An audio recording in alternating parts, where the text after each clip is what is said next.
თუ წინააღმდეგი არ იქნებით, თქვენ მოითქვით სული, დაწყნარდით, რამდენადაც შეძლებთ ამდენი უბედურების მერე და რაც მთავარია ამის მოყოლაც კიდევ თავისებური სირთულეა, იმიტომ რომ ხელმეორედ განიცდი ადამიანი ყველაფერს. და ძალიან ცუდად განიცდი. ამიტომ თქვენი ნებართვით კითხვებზე გადავალთ.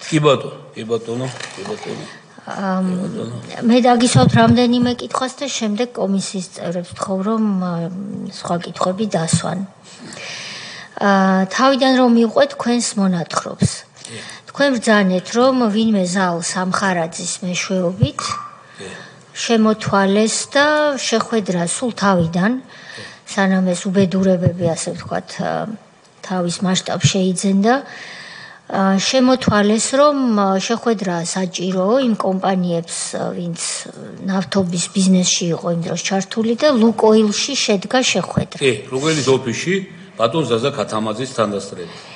და ვინ შემოთვალა, რომ ლეონიძე გაჩერდესო, ვისი შემონათვალი იყო და თუ უნდა გაანაწილოს ბიზნეს საწვავიო და ჩვენ შემოვიტანთ ამ საწვავსო, ხო, სწორად გავიგე. ეს არ იყო არც ბრძანება, არც დავალება. აი ისე რომ მეთქვიანი შენა უკეთესი იქნებაო რომ დავით კეზერაშვილის მხრიდან იყო ეს შეტყობინა პირდაპირ რომ კეზერამ თქვა მე ვიცი ლეონიდის მუშაობა იმუშაობს გაყიდოს ბენზინები არც ბანკის წესხი უნდა არც პრობლემების შემოტანის დროს ოღონდ გაყიდოს ბენზინები რას ნიშნავდა რომ იმ ხუთეულში შემოქონდა ის ბენზინები და ის ბენზინი უნდა გამეყიდა. მე არ ქონა არავითარი წინააღმდეგობა ბატონებო. ეხლა ამაზე გიჟი თუ იტყვის უარს. ამას არ იტყვი უარს, მაგრამ რაღაც სხვა ვალდებულება მქონდა სხვა ადამიანებთან იმის სახელით შემოდიოდა ის გემი. ახლა საქართველოს ცოტა სხვა წესებია იმ იუდულ წესებთან ერთად და ეს გამოდიოდა რომ ამ ადამიანს უარს ვეუბნებოდი და აქეთ და თურმე უნდა მეთქვა, თანხმობა უნდა მეთქვა რომ ესე არ გავჭლეთილიყავი რა. იმღაც ცუდი არაფერი შემოუთვლია. ესე იგი, ჩემთან იმუშაო, ჩემი ბენზინი გაყიდოს, ну, რა თქმა უნდა, ფასებზე შევთანხმდებით და თუ არა, რა იქნება, ეს პასუხი არ აქვს. ბატონო ჯემალ, ეს რომელი წელია, რომ 2008 წლის ომამდე. ამ დროს ბატონი კეზერაშვილი არის თავდაცვის მინისტრი. არა, ალბათ მე მგონი, ის იყო, ხო, თავდაცვის მინისტრი, მაშინ, ალბათ, ხო, კი, ზუსტად არ ვიცი მე. თავდაცვის მინისტრი? კი. გითვლით საწვავის ბიზნესში ჩართულ ადამიანს და წარმატებულ ბიზნესმენს, რომ მე შემომაქვს საწვავი, ჩემი გაყიდოს და თვითონ შემოტანას. შემომაქვს არა? აბა კონკრეტულად. მე რაც ჩვენება მაქვს გითხარით იმას. აი ზუსტად უნდა გითხრათ. ჩემი ბენზინები გაყიდოს. აჰა. ჩვენი ბენზინები გაყიდოს. ეხლა მე შემომაქო მაგას რომ არ იტყო და ეგ რა თქმა ხო? ჩემი მაქვსო თქვათ და ჩემი გაყიდოს. ჩვენი ბენზინები გაყიდოს და არაფერზე პრობლემა არ ექნება. ეგ არის.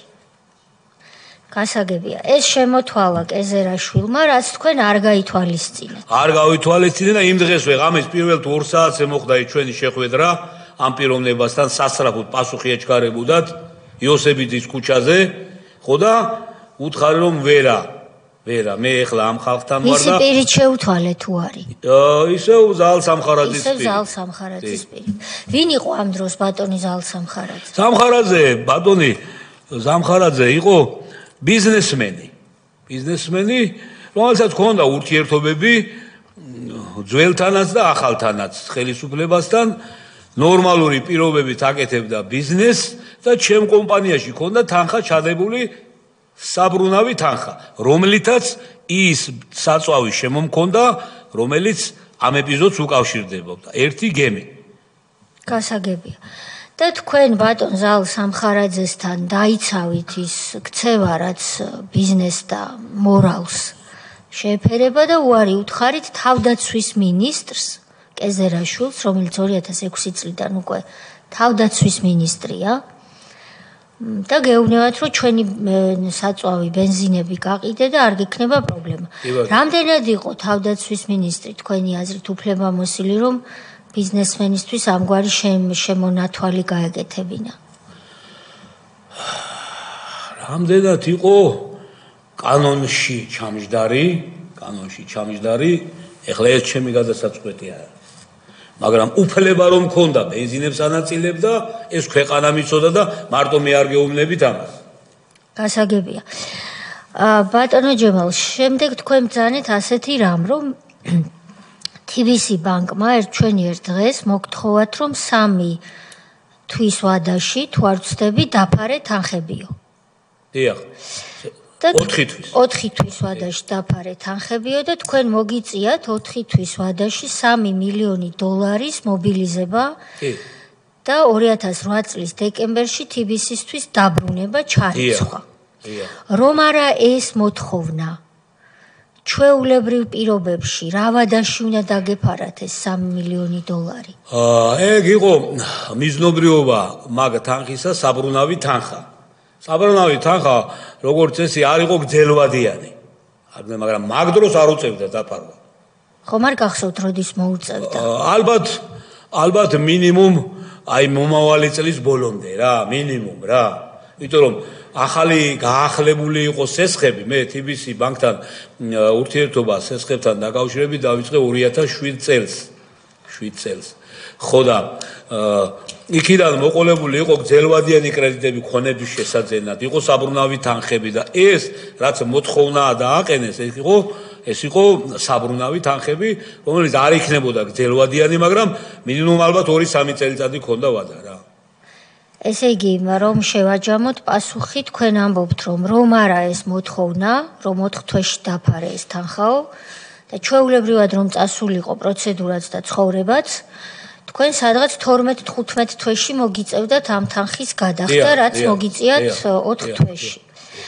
რატომ მოითხოვეს ეს თქვენი აზრით? არა უხსნიათ, რატომ ვითხოვთო გაუჭირდა ბანკს TBC-ს თანხა? სხვადასხვა. არა არიყვენ აქ ესა გულახდილები, მაშინ სოფლიო ეკონომიკური კრიზისი იყო. თვითონაც უწევდათ ამ თანხების მობილიზება, მაგრამ რაც თავარია, შეკითხვას უკავშირდება. მაგ დროს ბატონები რომ გამოდიან ეთერით და გაკოტრებული ვიყავითო სამგორის საქმეზე 2009 წლამდე და ეს ტრანზაქცია იმიტომ გავაკეთეთ რომ ბანკი გადაგვერჩინაო. ესე იგი 20 მილიონ დოლარს იპარავს თუ 18 მილიონს სხვისგან უმალავს TBC ბანკს და აქეთ მე მპირდება იმავე დროს რომ 20 მილიონ დოლარს შენ კომპანიაში ჩავდებო. ზრახვა რა იყო? გალბატონთია. განზრახულობა რა იყო ის რომ რაც შედეგი დადგა, ხო? ჩემი იზოლაცია მომხდარიყო, თორემ ადამიანები რომელიც საქვეყნოთ, ხომ ეხლა მე ხომ არ გამისამართლებია სასამართლომ გაასამართლა და დაუდგინა ბრალი, ხომ? რომ ამ პიროვნებებმა 2007-9 წლის განმავლობაში თავიანთ ბანკს ფული მოპარეს, შეიძლება არასწორ იმას გამარტივებას ვაკეთებ, იმიტომ რომ ახსნა ასე ახსნეს. მე ეთერში ესე მოვისმინე რომ იმიტომ გავაკეთეთ ეს რომ ბანკი გადაგვერჩინა გაკოტრების პირას ვიყავით მისულებიო. კაცო გაკოტრების პირას მისული კაცი მე მპირდება. მე ხომ არ ვიცოდი მაშინ ამათ რა ის საქმიანობა ქონდა სხვებთან. მე მპირდება რომ შენთან 20 მილიონ დოლარს ჩავდებო. ამას ხომ არ ვიგონებ. ესეც მემორანდუმშია ჩაწერილი 2009 წლის 27 მარტის მდგომარეობით. ბატონო ჯემალ, თქვენ ბრძანეთ ასეთი ფრაზა, რომ მიმიწვიესო უკვე როცა ესე იგი საზოგადოებისთვის რომ მოკლედ ვთქვათ 12-15 თვეში გადასახდელი 3 მილიონი დოლარი გაგვიჭირდაო და TBC ბანკმა მოგთხოვათ 4 თვეში დაფარეო. ამას თქვენ დაიწყეთ თანხების მობილიზება და გადახდა განიზრახეთ, იმიტომ რომ კეთილსინდის სიერათები ყრობოდით ბანკის ამ მოთხოვნას, სხვა რა გზა გქონდათ პრინციპში, ალბათ და შემდეგ უკვე მეორე მოთხოვნა წამოვიდა, რომ მობრძანდიო თქვენს კომპანიაში შემოსვლა გვინდაო, რომ განვითარდეს და გაფართოვდესო. და მიბრძანდით შეხვედრაზე და თქვენ თქვით ასეთი ფრაზა, რომ ჯაფარიძე იყვნენ სხვებიც. ვინ იყვნენ ეს სხვები და სად შედგა ეს შეხვედრა? მოგახსენეთ ბატონი გიორგი ასლანინგაშვილი, რომელიც დღეს ხომ არის პრობლემატური სესხების დირექტორი. იმ დროს TBC ბანკს ჰქონდა სამსახურიდან გაგდებული დანაშაულზე წასწრებული კაცი და ჩემ ეპიზოდში იმიტომ აიყვანეს დირექტორად, რომ ჩემთვის ის შეესრულებია რაც შემისრულა. ეს პიროვნება და იყო ბუცხერიკიძეც. არ იყო ხაზარაძე. ხაზარაძე იყო ერთ შეხვედრაზე მხოლოდ, ერთ შეხვედრაზე დარბაზში შევხვდით, ხო და ამ შეხვედრას არ ესწრებოდა. ესე იგი ბადრი ჯაფარიძე, ბატონი ბუცხრიკიძე და გიორგი ასლანიკაშვილი შეგხვდნენ. კი. რომელიც არ დაკითხა გამოძიებამ დღემდე. ბუცხრიკიძე? არც ბუცხრიკიძე, არც ასლანიკაშვილი და არც ჯაფარიძე. გასაგებია.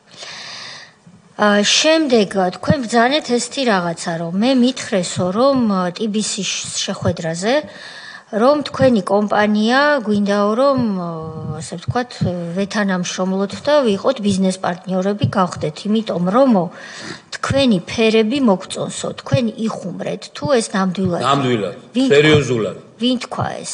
ჯაფარიძე. ბადრი ჯაფარიძემ გითხრეთ, შენი კომპანია მე მინდა, იმიტომ რომ შენი ფერები მომწონსო. როგორ არ დაუჯერებდი, კაც დამოუკიდებლობის აქცია ხელი მოწერილი 99 წელში. აი, იმიტომ ყიდულობ და იმიტომაც დაუჯერე მაგაში და სხვა რამეში კიდევ. გასაგებია.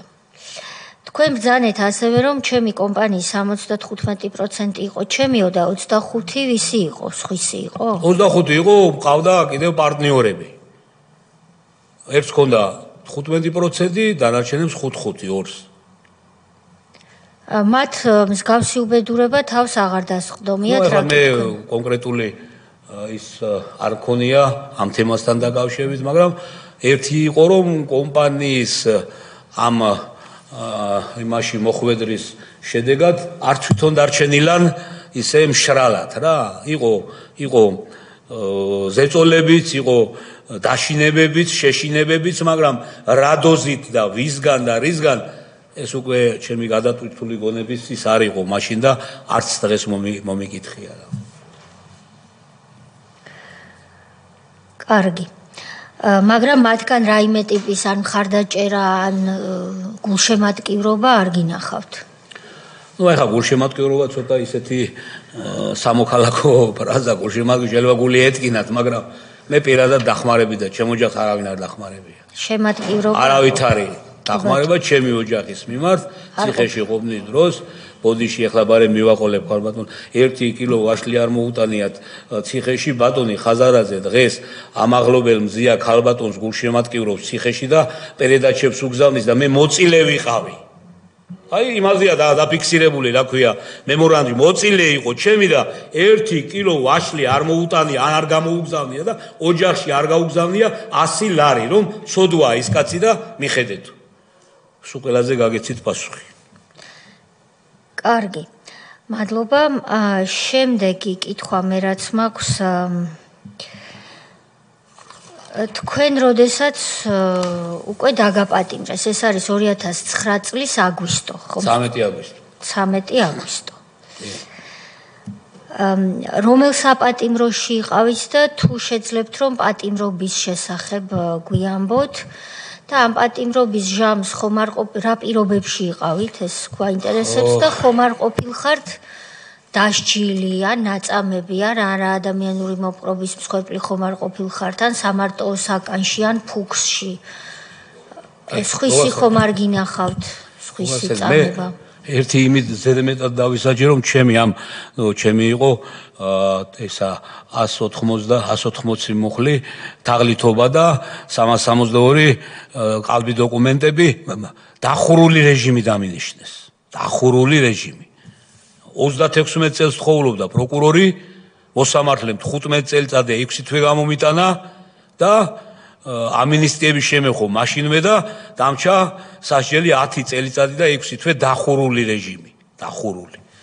ხო და რაც შეეხება ხა გდანში ეს საქმე ცნობილია, იქ რა ხდებოდა და როგორ ხდებოდა და ეხლა იქ ადამიანი პირველი შესვლის დღესვე წუთებშივე ისჯებოდა, მე მომიწია 13 აგვისტოს შესვლა.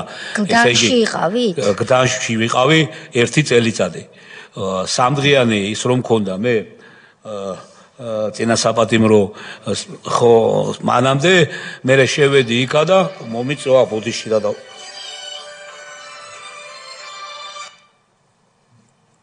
მომიწია ეგრეთ წოდებული რა ქვია იმას კარანტინში გავლა.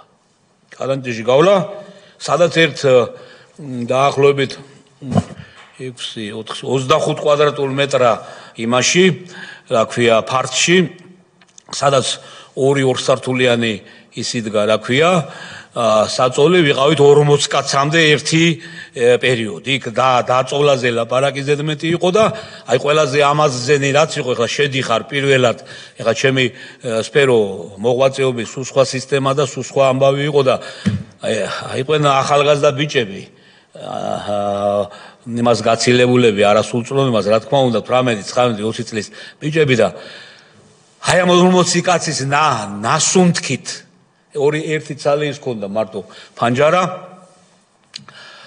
მე გიგაუძელი მაგრამ აი რომ ვერ სუნთქავდნენ ჭერიდან ჩამოდიოდა წყალი ამ სინესტისგან წყალი ჩამოდიოდა წვეთები კი არა აი თავიდან რომ მოდიოდა კარებში გადიოდა აი ესეთი დინარესავით ისეთი სიტუაცია იყო შესვლის დროს каранტინში ხო და ეს ბიჭები რომ სინთქვა რომ უჭირდათ ეხა წამალს მიმიცემდა იქა ხო 3 თუ 4 ცალი ნახრეთი ქონდა იმ კარებს დაბლა იქ ცხვირით მისული და სუნთქავდნენ რომ არ დავიხჩოთ აი ამას რომ ნახავ კაცი შესვლის დროს პატიმრობაში ეხლა მერერაგელის უკვე იცი ხო აი ეს იყო შესვლის მე გდანის ციხეზე რაც მართალი არავითარი ზეწოლა ჩემზე არ ყოფილა ადვოკატების ნორმალურად შემოდიოდნენ ძალიან ბევრი ადვოკატი მყავდა და ბევრი საქმეები და მნახველები ბევრი იყვნენ მაგრამ რუსთავში მოხდა ესეთი ეპიზოდი მოხდა 2011 წლის იანვრიდან დაწყებული ივლისის ჩათვლით სტუდია მონიტორმა ქალბატონი ნინო ზურიაშვილი ძალიან კარგი ქალბატონი ვერ ხედავ ამ ბოლო დროს იმაში რა ქვია მოახერხა და გააკეთა ჟურნალისტური გამოძიება ჩემზე ყველაფერი დაცული TPC ბანკშიც იყო მისული რა მოხდა როგორ მოხდა ეს ყველაფერი და ჩვენება დაიწყო ობიექტივზე ამ ჟურნალისტური გამოძიების არის 6 ივლისი 2011 წლის და 3 წუთი ქონდა სულ ტელეფონზე როცა გამოგვიშვებდნენ იმაზე რა ქვია სასეირნოდ 3 წუთი ტელეფონზე და დედა ჩემს ველაპარაკე ჩემ ცოლს ველაპარაკე და ადვოკატს თითო წუთი გავყავი რა და მეუღლე მითხრა რომ დღეს და გუშინო აი ზედმეტად იმათ ჩანხარ ტელევიზიაშიო ზედმეტად რა მთელი 40 წუთიანი ის იყო მე მგონი გამოძიება ხო და ფრთხილად იყავი ეს არ მაგ ლაპარაკი დასრულებული და მომკიდა ხელი და გამიყვანა თანამშრომელმა საად როგორ ისთვის არ ვიცი დირექტორი იყო ცხვედიანი ვაჟა ახალგაზრდა კაცი ამიყვანა იმასთან ნუ ახლა რატო ამიყვანდა იმიტომ რომ სახელმწიფოს ერჩიო ხო მაგრამ იმას ჩემი ის რა შეაინტერესებდა რა და იმ ფილმში ისა შერეულად იყო სახელმწიფოც და ბანკის ბრალი ჩემს მიმართა ყველაფერი და მე უთხარი მე ბანკებთან მაგ დავა ვაჟა ბატონო და ახლა მეთქი ეს რა წესით და როგორ სახელმწიფოს არ ვერჩი მეთქი რა უნდა უთხრა ახლა სხვა ხო და ო კარგიო მე ჩაათრიეთ იმაში ვადინოჩკაშიო ხო და უთხარი მოусვინე მეთქი კარგად და თუ რამე ჩემი ისეთი ჩანს ო კაიო საღამოს კიდე გავაო და გეტყვიო და ჩამიყვანეს ეგრეთ წოდებულ ადინოჩკაში არც გაფორმება არ იცოდა არც ერთმა პატიარმა მე სად ვიყავე რუსთავის პირველში არ იცოდა ოჯახმა არ იცოდა ადვოკატმა არ იცოდა მღვდელმა მოვიდა მღვდელი ორჯერ სანახავად სპეციალურ საშუალებას იღებდნენ საპატრიარქოდან რომ პატიმარი ენახათ და უთხრეს ლეონიძე აქ არ არის ადვოკატი საერთოდ ეხლა იმასაც ყველას თავისი გაჭირვება ჰქონდა მაშინ მოკლედ 10 დღე ვიყავი იზოლაციაში არავინ რომ არაფერი არ იცოდა და არც გაფორმებული ვიყავი იქ დასასჯელ ოთახში რომ ვიყავი ხო ახლა ყველაზე ცუდი იქაც რომ შევედი კამანკი უთხრა სამარტო ოსაკანში შეუშვითო მაგრამ დამხვდა ორი პიროვნება იქ ორსართულიანი ისა არც ლეიბი არც ისა არც ესა აბსოლუტურად და ერთი მეორე სისხლს უწმინდავს იმაზე ნაიარევებს ის ერთი პეტროვი იყო გვარად, მე თუ არ ვცდები რუსთაველი ბიჭი, რომელიც ნაცემი იყო იმ დონეზე, რომ ჩამოკიდებდა წვეთავს ხურცი, აი ესეთ დონეზე რა. ხო და ეხლა რატომ მოხდა ეს ჩემი იქ შეშვება, ამას ახსნა არ უნდა, ხომ სამართო საგანში მოსახვედრი გზავნილი მოვხვდი ამათთან და ამათაც გაუკვირდათ რა თქმა უნდა, ეხლა ეს ბიჭები ცოტა ისეთი დონე იყვენ საპატიმროში, რომ შენ აქ რა გინდაო, ჩვენთან. იმ ღამესვე გაიყვანეს ის იქიდან, მე დავჩი იმ ხნის განმავლობაში, რაც გითხარით და ბოლოს იმ შეთანხმებით, რომ მე არავისთან არ ვიტყოდი ამას, არავის არ ეცოდინებოდა არც გარეთ და არც შიგნით, რომ მე სად ვიყავი, გამომიშვეს. არც მითქვია, გამოვედი და მერე ვთქვი. ბოლო კითხვა რაც მე ამ ეტაპზე თქვენ დამიმექნებოდა ბატონო ჯემალ, ამჟამად რას საქმიანობთ და ის თქვენი 52 სადგური და 4 ნავთო ბაზა. ვის საკუთრებაშია დღეს და რას საქმიანობთ დღეს?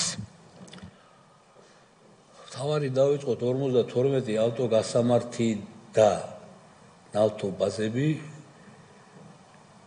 დღეს არის კომპანია San Petroleum Georgia's საკუთრებაში, რომლის მეპატრონე მე არ ვიცი კიდევ თუ გადააფორმა, არა იყო კეზერაშვილი. ერთხელ მოახერხა და მე მგონი მოსკოველმა ბიზნესმენმა გვარი აღარ მახსოვს იყიდა 50%. ეხლა რა მდგომარეობა აქვს ბატონ კეზერაშვილს ამ კომპანიასთან დაკავშირებით არ ვიცი, მაგრამ აწერია გალფი, მანქანებს აწერია გალფი, იქავარ მე მიმდებარედ პატარა ის დამჩა რაღაცა ხოხი და ისენი და დღე და ღამე უყურებ ამ უბედურებას, ჩემო ბატონებო, რა ხდება ჩემი აი ოფლით დაარსებულ ჩემი აშენებულია. მშენებელიც მე ვიყავი, ფულსაც მე ვსესხულობდი. არქიტექტორიც მე ვიყავი, აი ნოლიდან დაწყებული, ნოლიდან იმ ნავთო ბაზაში თუ ვინმეს ოდისმე გაგივლიათ ადრე და ახლა სულ ჩემი ხელით გაკეთებული და ამ საწოდაობას უყურებ ხალბატონო თეა 2013 წლის 13 აგვისტოდან დღემდე. გასაგებია ბატონო ჯემალ, ჩაგეკითხებით თუ შეიძლება, თქვენ რაც აღწერეთ ეს ქონება ჩაუვარდა ხელში TBC ბანკს და მე როგორ მოხდა კეზერაშვილის ხელში? ეს არ ჩაუვარდა ალბათ ეს მოხდა წინასწარ განზრახულად. მე გითხარით რომ 2008 წლის ომამდე სურვილი ქონდა კეზერაშვილს ჩემი კომპანიაში ამ ქმედებების განხორციელებისა. რასაც აკეთებდა ის საქვეყნოთა ცნობილი ამ ბიზნესთან იყო დაკავშირებული. ხო, ესე იგი დაკვეთა იყო სპეციალური კეზერაშვილისა TBC ბანკის მესვეურების მიმართ. დაში ჩარეული იყო ადეიშვილიდან დაწყებული სულ ყველა აბსოლუტურად, იმიტომ რომ იმ ქმედებებს, რომლებიც მაშინ განხორციელდა ჩემი და ჩემი ოჯახის ქონებების წინააღმდეგ, მარტო კეზერაშვილი და მარტო ხაზარაძე ვერ მოაგვარებდნენ. აი კონკრეტულად ავტოგასამართი სადგურები, რომელსაც ედო ყადაღა, 1 საათში მოიხსნა ყადაღა, წარმოიდგინეთ კაცო, აღსრულებაა ხომ? ყადაღა მოიხსნა, გადაფორნა და ისევ დაედო ყადაღა. გამოძიებას აქვს ეს საბუთები ყველაფერი ბატონ ნადარეიშვილს. ეს ყველაფერი მე ეხლა არ ვამბობ. ცნობილია პირველი დღიდან, რაც მე საპატიმროდან გამოვედი. ხო და ახლა ინტერესი რა მოხდა? მოხდა ის რომ მთელი სახელისუფლებო ბერკეტი იყო გარეული ამ სქემაში, რომ ეს ქონებები უნდა გადასულიყო კეზერაშვილის საკუთრებაში. ყველა მისოდა რომ მე ამას ნებით არ გავაკეთებდი. და გავაკეთეს ის, რაც გააკეთეს. რომ იზოლაცია გამიკეთეს, ის კომპანია, რომელშიც გადავიდა ჩემი ქონებები, ნავთო პროდუქტების სადისტრიბუციო კომპანია, იმან ეს ქონებები კეზერაშვილის San Petroleum Georgia's-ზე წელიწად ნახევრის შემდეგ გადაყიდა ვითომ $13 მილიონ. $13 მილიონ და მიზეზი მე რომ გამოვედი ციხიდან და გავიგე რომ ამ კომპანიასაც $5 მილიონი დარჩა TBC ბანკის დან აღებული ბატონ გიორგი ასლანიკაშვილს, იყო ის რომ ის კომპანიას გააკოტრეს. იმასაც 5 მილიონი დოლარი ვალი დაუტოვეს და კეზერაშვილს ლანგარზე დადებული მიართვეს, აჩუქეს ეს ქონებები. ეს ჩანს კი არა, მკითხავი არა ვარ მე და არავისთან არც ყოფილი ვარ ჩემ ცხოვრებაში. ეს არის რეალურად დოკუმენტებით დადგენილი, დადასტურებული რომ ეს ასე იყო. ერთი დაკითხვა რა გახდა გიორგი ასლანიკაშვილის, რომელიც დღესაც ტყავს აძრობს ხალხს, რომ რა მოხდა, რატომ მოხდა, შენ რა ინტერესი გქონდა, რისთვის აკეთებდი ამას, ან გაკოტრდა მაგნატი, ამ ენესკას რომ 5 მილიონი დოლარი ვალი დარჩა, კაცო, წელიწადნახევრის განმავლობაში ეს 5 მილიონი დოლარი რა უყავ? არაფერს არ იგებდა და გამართლება რომ ჩვენ ეს გამართლება ქონდათ მე რომ გამოვედი და ვსაუბრობდი მაგათაც რომ წელიწადნახევრის განმავლობაში ქონდა ისეთი ზეწოლა ხელისუფლებისაგან ისინიც ამბობენ ხაზარაძის მესვეურები ჩემ ახალ კომპანიაში რომ ჩვენ ვერ შევძელით ბიზნესის გაგრძელება გამოგვიჩნდა ღმერთი კეზერაშვილი და მივყიდეთ იმას გასაგებია ბატონო სოზარ და შემდეგ სხვა წევრებს თხოვ შეკითხვები დასვან დიდი მადლობა ბატონო ჯემალ რომ მობრძანდით და მართლა ძალიან ესეთი გულწრფელი და ამაღელვებელი მონათხრობი იყო. უბრალოდ ერთი პატარა კითხვა მაქვს ესეთი, რამდენი დღე მოგიწიათ კარანტინში ყოფნა? 10 წელიწადნახევარი რომ მოგისაჯეს ეს გავიგეთ და რამდენ ხანში გამოходით და გამოსვლა რითი მოხდა? ძალიან ცოტა დროში. 6 დღე ვიყავ, 6 დღე და ღამე ვიყავი და რაღაც მოხდა, არ ვიცი, რატომ მე ერთი საჩუქარი, ალბათ რომ მე ერთი იმდენი რომ დავჩენილიყავი იქა, მე ცოცხალი ვერ გამოვიდოდი იქიდან რა. იყო ხალხი ვინც თქვა 2 კვირას და ზოგი მეცაც აწარმოებდა. 30 დღე. აი ზედ მეტად ის რომ იყო რაღაცა თქვა უკავშირდებოდა, ეხლა ჩემთან მსგავსი შესული დროს არ იყო, იმიტომ რომ ყველას ეგონა რომ მე რაღაცაზე ხელს მოვაწერდი, ავწევდი ხელებს და ჩავბარდებოდი. ამიტომ ესეთი ზედმეტი ზეწოლა ჩემთან გდანის ციხეზე არ ყოფილა. გასაგებია, მადლობა. რამდენ ხანში გამოходით მთლიანად? 3 წელიწადი და 6 თვე მოვანდომე ზუსტად. და გამოходით რა სტატუსით?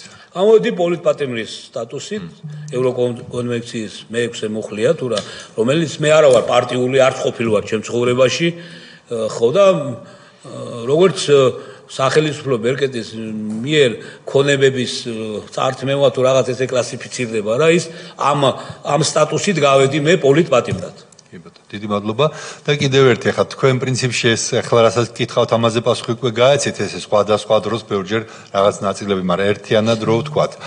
ანუ ქონება დაბრუნებული არ არის, გამოძიება თქვენ გამართლების ნაწილში თქვენ გამართლებული ხართ, მაგრამ გამოძიება რომ რა დანაშაულიც მოხდა, სავარაუდო დანაშაული თქვენს მიმართ, მიმდინარეობს, დასჯილი არავინ არ არის და დაკითხულიც ძალიან ბევრი ადამიანი არ არის, ხო სწორად ავხსენე. შემეკითხე დამავიწყდა ეგ საკითხი. ქონებაც დაბრუნებული არ არის არანაირი. ხოზა რა მოხდა? ეხლა უყურე 2019 წელს მანამდე ბატონმა ნადარეიშვილმა რამდენჯერმე სატელევიზიო დაპირება მომცა რომ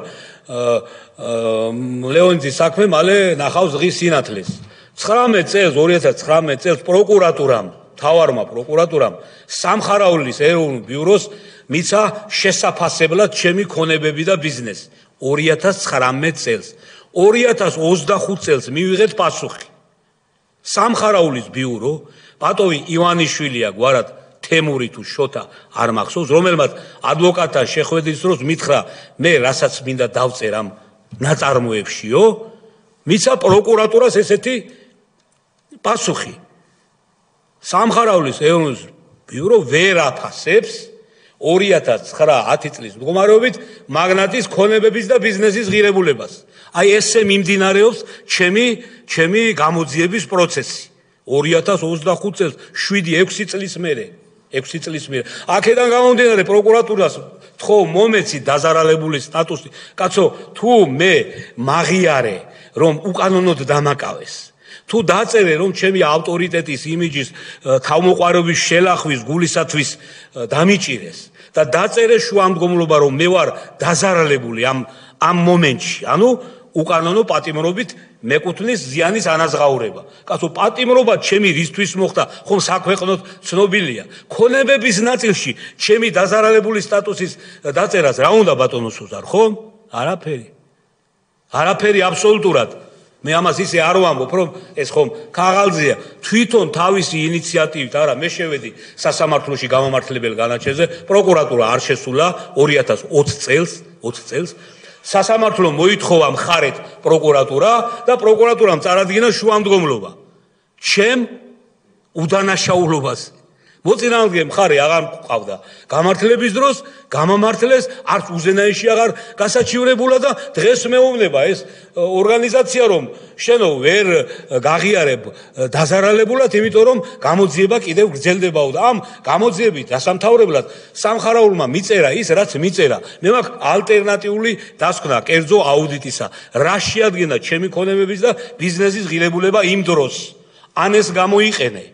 ან მითხარი საერთოდ დამანებე თავიო რა, დავიღალე უკვე.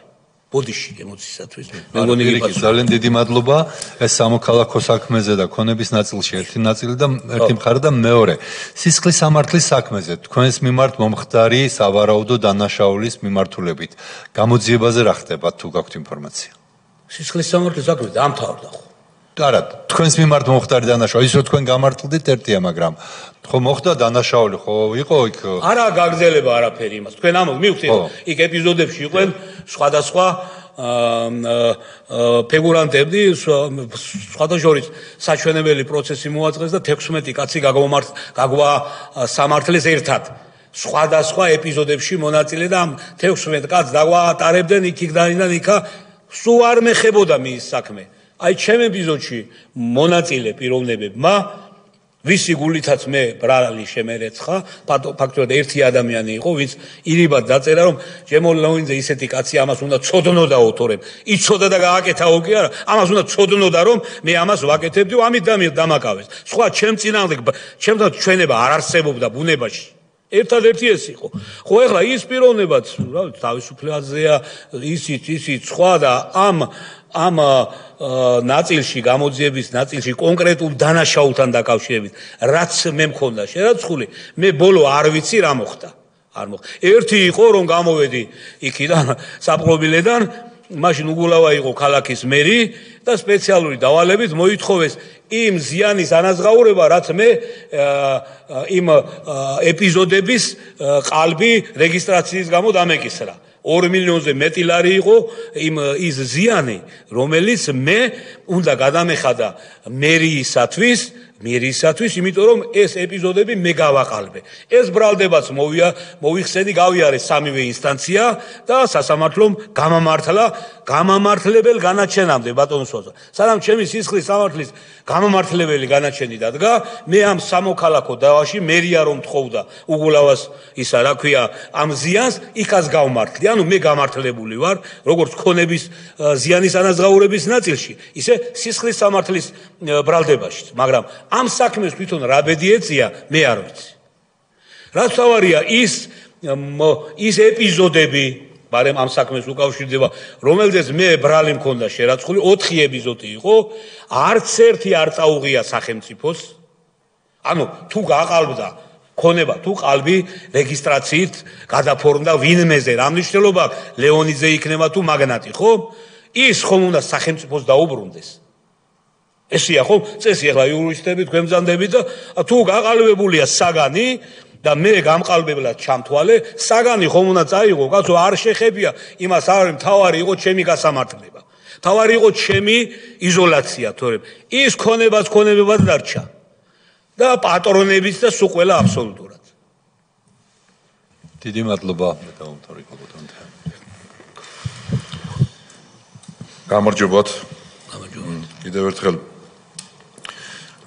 მადლობა მობრძანებისთვის და რეალურად თქვენი მონაყოლიდან შეგვიძლია ძალიან მოკლედ შევაფასოთ ის რომ არ ახართ თქვენ ახლა ერთადერთი სამწუხაროდ ვისაც ესე ექცეოდნენ 2012 წლებში, როდესაც მაღალ ჩინოსაც სურდოდა ბიზნესის წილი, მთლიანად თუ ნაწილობრივ, აქ ჩართული იყო სხვადასხვა უწყებები და მათ შორის ახლა რაც თქვენ მოყევით და ასევე აქაც არ ახართ გამონაკლისი, TBC ბანკი ფიგურირებს აი ამ წილების გადაფორმებაში.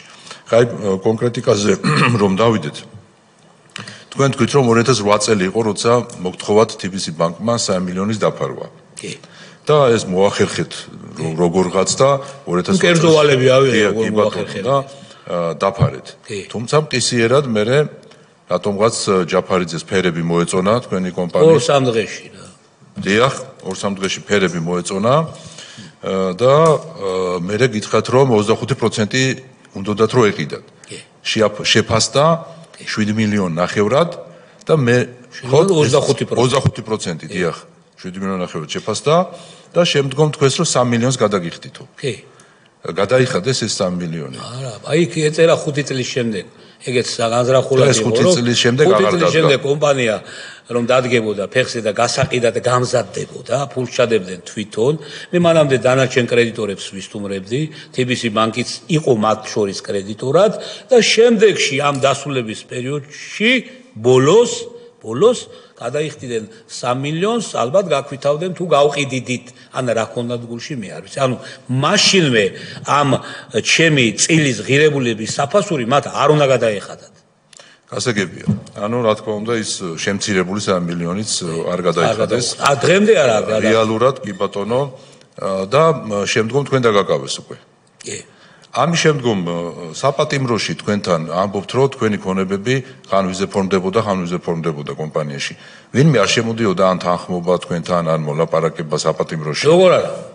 ვინ შემოდიოდა? ხეთყვით ახლა ის მე რომ არაფერი გადამიხადა ამ იმან TBC ბანკმა ჩემი აქციების ღირებულება არც კომპანიას გადაუხადა იმ ქონებების ღირებულება.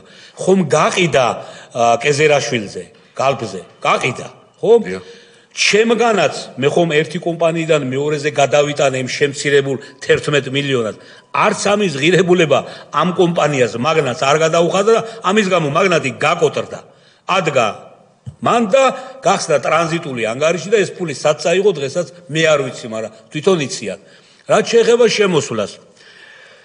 შემოდიოდა ადვოკატი რამდენიმე, მაგრამ ჩემი დაც ამ სფეროში მუშაობდა და ახერხებდა ხშირად შემოსვლას და იყო შემოთვლები ერთ-ერთი შემოთვლა. მე რომ ამ ჩემ კრედიტორებზე დანარჩენი აქციები გადავაფორმე და მე დავიტოვე 25% ჩემ სანდო პიროვნებაზე, მიადგენ ამ კაცს. ამ პიროვნებას. ესწრებოდა იქ როინ მიგრიაული ადვოკატი. ესწრებოდა სხვა პიროვნებებიც, რომ ბუცხრიკიძე თვითონ, ბუცხრიკიძე TBC ბანკის ოფისში. აი ესე ხელით 25-დან 20%-ს გადმოაფორმებთ, თუ არა და მაინც მიგვაქვს ყველაფერი. 5% მრჩებოდა, იმიტომ რომ უუნარო იყო 5% სააქციო საზოგადოებაში. არაფრის უფლება მე არ მქონდა. აი ეგ იყო. ანუ თქვენ როგორც პატიმარს შემოგითვალეს ბუცხრიკიძის სიტყვა, რომ 25-დან 20 გადააფორმეთ. შემომითვალეს კი დაწერილი იყო როგორღაც ახერხებდნენ იქ რომ რაღაც იეროგლიფებით რაღაცებით, ნუ ეს იყო რომ ამას თუ ჩვენ არ მოვაწერთ ხელს და ამ საქმიდან გამომდინარე ეს პიროვნება ვიზეც მე ეს აქციები მქონდა მინდობილი დაიბარეს მეორედ ჩემ ოფისში წყალსადენის ქუჩაზე და ამ ასლანიკაშვილმა დღეს პრობლემატიკის დირექტორი რომა ხელით გაიწია დათმეო. აი ესეც იყო. გასაგებია. ანუ რეალურად რო ვთქვათ ბატონ ჯემალ, ჩვენ მივიღეთ სურათი რომ თქვენს აღნიშნეთ ეგ და მე მგონი საზოგადოებამაც გაიგო და ეხა მე მგონი არც ერთ წევრს ეჩვიარება, რომ რეალურად ბატონი კეზერაშვილის სურვილი იყო, რომ აი თქვენი წარმატებული ბიზნესი წაეღო.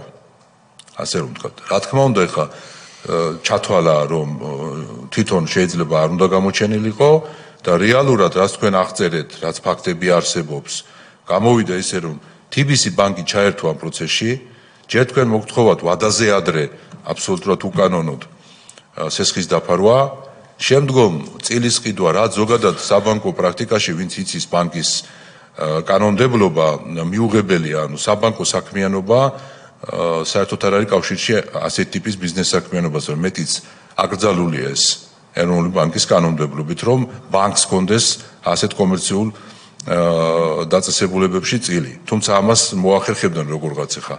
იმას ახერხებდნენ, რომ პატიმართან შეეგზავნათ ადამიანი და გადმოეფორმებინა წილი და ახლა ეროვნულ ბანკთან როგორმე დაალაგდებოდნენ. ეს საზოგადოებისთვის ცნობილი რომ იყოს, ანუ ბანკს არ ქონდა ამის უფლება რეალურად კანონმდებლობით.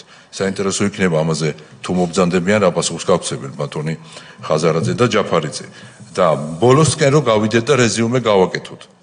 ანუ რეალურად გამოვიდა რომ TBC ბანკი ჩაერთო საქმეში, თქვენ ვადაზე დაგაფარინათ 3 მილიონი, შემდგომ თქვა რომ თქვენი კომპანიის ფერი მოეწონა და უნდა 25% ეკიდა, თუმცა 25% კი გაიფორმა, მაგრამ ეს თანხა არც მისი ნახევარი არ გადაიხადა, შემდგომ თქვენ დაგაკავეს, ისარგებლეს თქვენი პატიმრობით, აგზავნიდნენ იქ ადვოკატს, დარჩენილი ქონება რაც იყო ის გადმოაფორმეს და შემდგომ უკვე რეალურად ასევე გასხვისდა ფაქტობრივად კეზერაშვილზე ეს წილები და TBC ბანკი ასე ვთქვათ მერე ნენელა გამოვიდა ამ ბიზნესიდან. ანუ რა დასკვნა შეიძლება გამოვიტანოთ, რომ რეალურად მაშინდელმა ხელისუფალმა კეზერაშვილის სახით TBC ბანკის მეშვეობით მოახერხა და წაიღო თქვენი ბიზნესი. აი ეს რეალური სურათი მივიღეთ. რამე ხوار მეშლება, რამე არც თქვენ გეშლება ბატონო გურამ და არც არავის არ ეშლება, ვინც ეს საქმე იცის. სკოლის მოსწავლეს რომ მკითხო დღეს მესამე კლასამდე, უბრალოდ ზერელეთ მოუყვე, გეტყვის რატომ უნდა TBC ბანკს ჩემი ქონებების წაღება, რისთვის ჭირდებოდა. არც ამ პროფილში მომუშავე იყო, არც კადრები არ ყავდა. აქ ეს ბიზნესი რომ ემართა, სულ ყველა თითქმის 80% ამ კადრების გაანთავისუფლა, გამოუშვა სამსახურიდან. რაში ჭირდებოდა ეს ბატონო გურა? რა თუნდა ალონგები, რა თუნდა იმათ რომ წაიღო, გააუფასურა ჩემი ქონება, მიიყვანა გაკოტრების ზღვარზე და მერე დაარქვა ის სახელი რომ ღმერთი გამომიჩნდა კეზერაშვილიო, რომ წაიღო, თორემ დაღუპული ვიყავიო. კაცო, მე რატომ მართმევდი? გასაგებია, მე დარწმუნებული ვარ, საზოგადოება დაიჯერებს იმას, რომ კეზერაშვილს უნდოდა ეს ბიზნესი და არა, თქვათ, მოეწონა ფერები ჯაფარიძეს. მადლობა.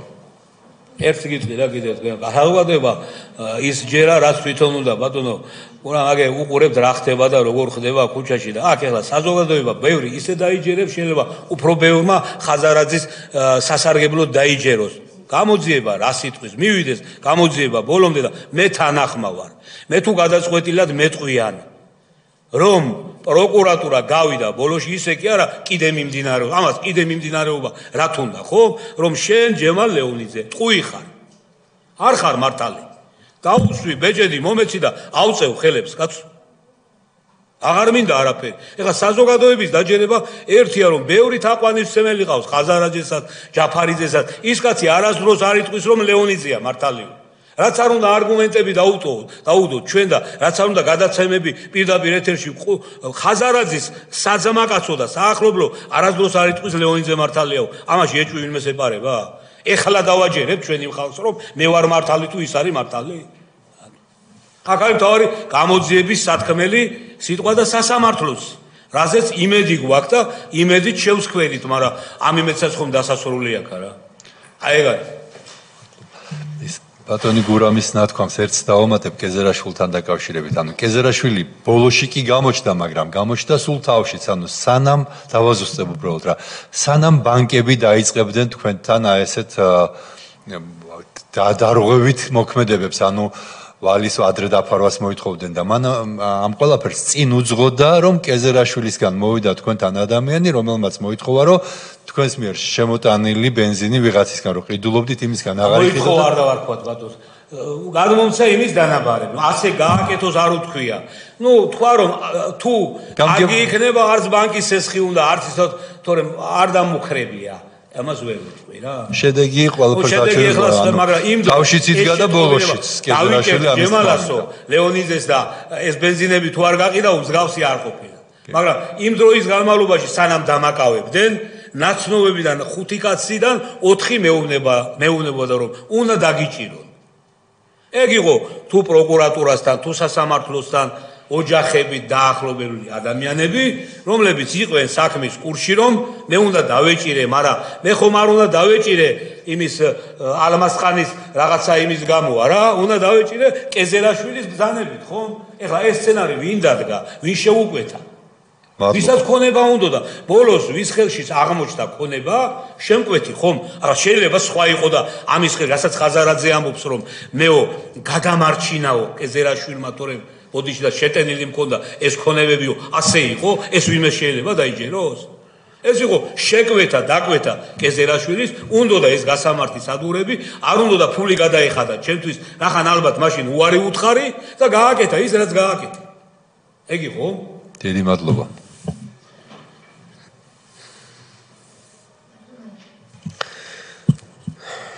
ბატონო, დიდი მადლობა.